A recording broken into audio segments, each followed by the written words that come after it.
The code's seismic design philosophy is that if we have the effective earthquake forces FO on y-axis, Fs, let's say Fs on y-axis, and the lateral deflection of the structure on you can say x-axis. So let me call it small delta. So you have a structure, the Fs is applied, and that Fs is now representing the earthquake forces. And there can be different Fs forces. Obviously they will have some pattern. So let's just combinedly call them as Fs. Their sum is equal to the base shear V. So sometimes instead of having Fs on Y, you can also have V on Y, and V will also be a representative of the future earthquake forces, because V will be summation of Fs. So V is, although it is a reaction from structure side, but it tells you how much force is applied as a representative of future ground shaking. So let's say that it has delta lateral displacement of the roof. Now the code's philosophy is that you don't design on F naught, which is the peak elastic displacement. You design on F naught over R, the peak elastic force divided by R factor. And the reason why we are allowed to use that R factor is that, first of all, the structure will have some inherent ductility, and we already know that that ductility will result in reducing the yield demand, reducing the yield force, you can say. So one reason for this reduction is yielding, and the second reason is overstrength. That if you design a structure to meet a target strength, the structure will always be developing the resistance more than that target strength, because of the material overstrength, because of all the factor of safeties and everything.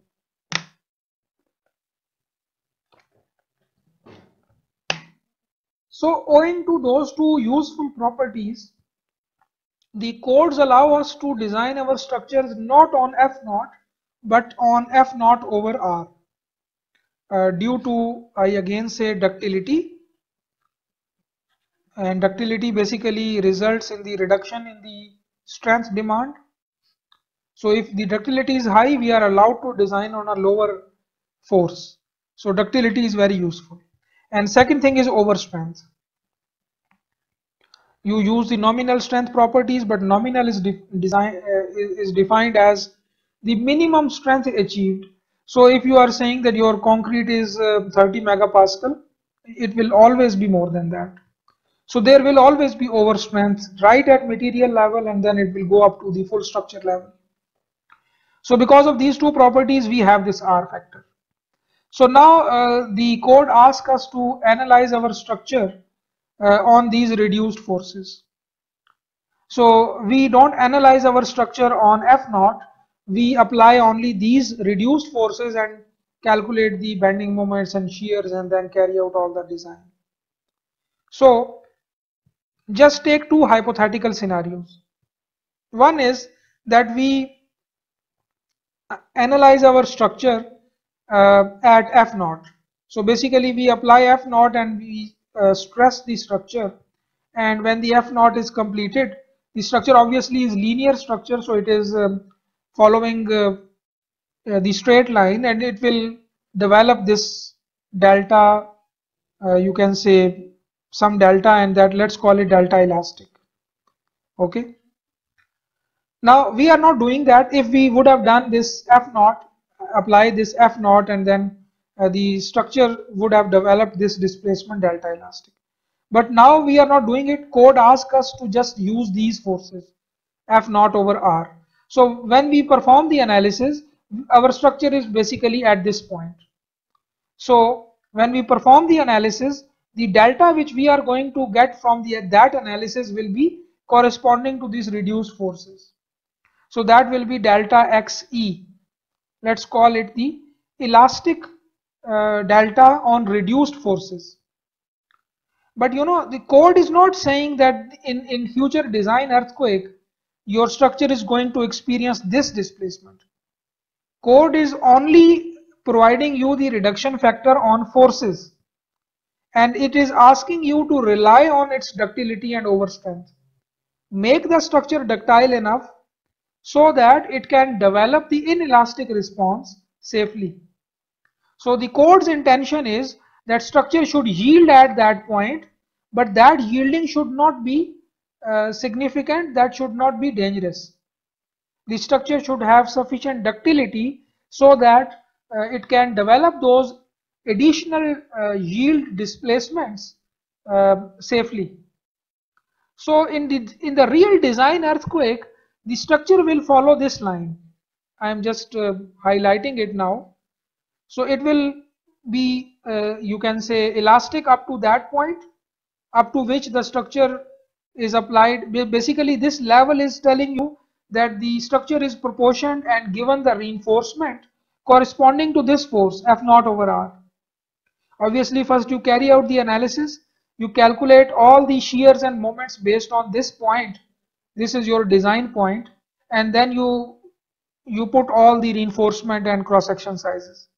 When the real earthquake will come, the structure will yield at that point because it is given the capacity corresponding to this point. So it will yield, and that it will follow this line, horizontal line, or any overstrength if it can have. And let's say that this is the final point, this star point is the final point at which the design earthquake deformed the structure.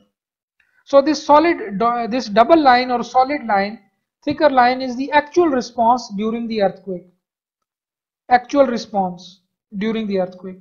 The intention of the building code is that this inelastic deformation, the structure should be able to handle it safely.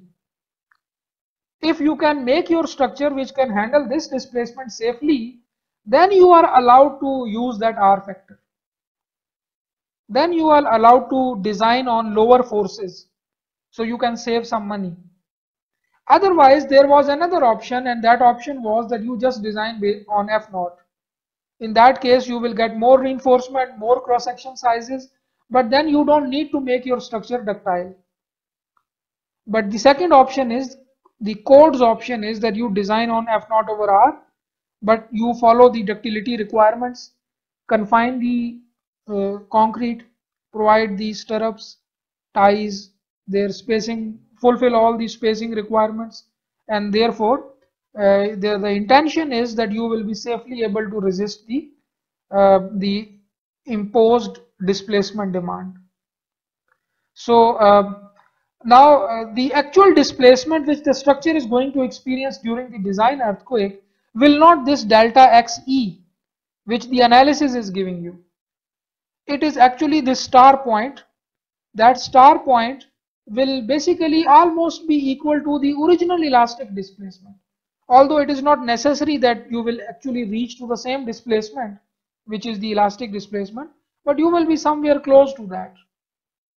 So which means that now this factor which basically amplifies this delta XE again to the same level, or you can say the star point, the peak displacement expected during the earthquake, that factor is basically CD.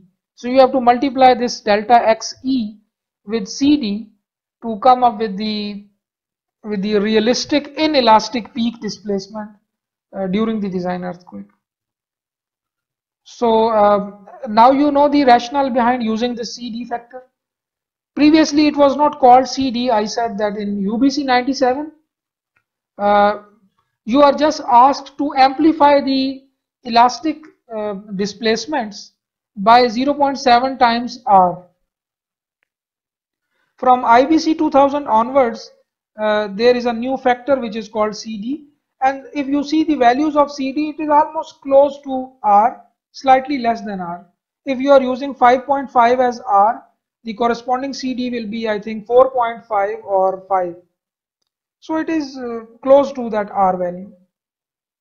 So obviously you reduced forces by R factor, then you are amplifying the displacements by almost the same factor. So you are somewhere close to the initial displacement, but not forces, displacement. F naught is already coming from the response spectrum. It is coming from the seismicity hazard or seismic hazard level of your site.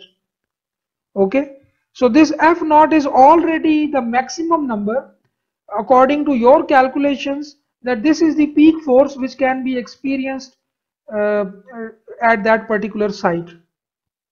So obviously it doesn't mean that an earthquake more than F naught cannot occur, but this F naught is defined such that it is coming from a process such that it is already the maximum force expected during the design life of the structure.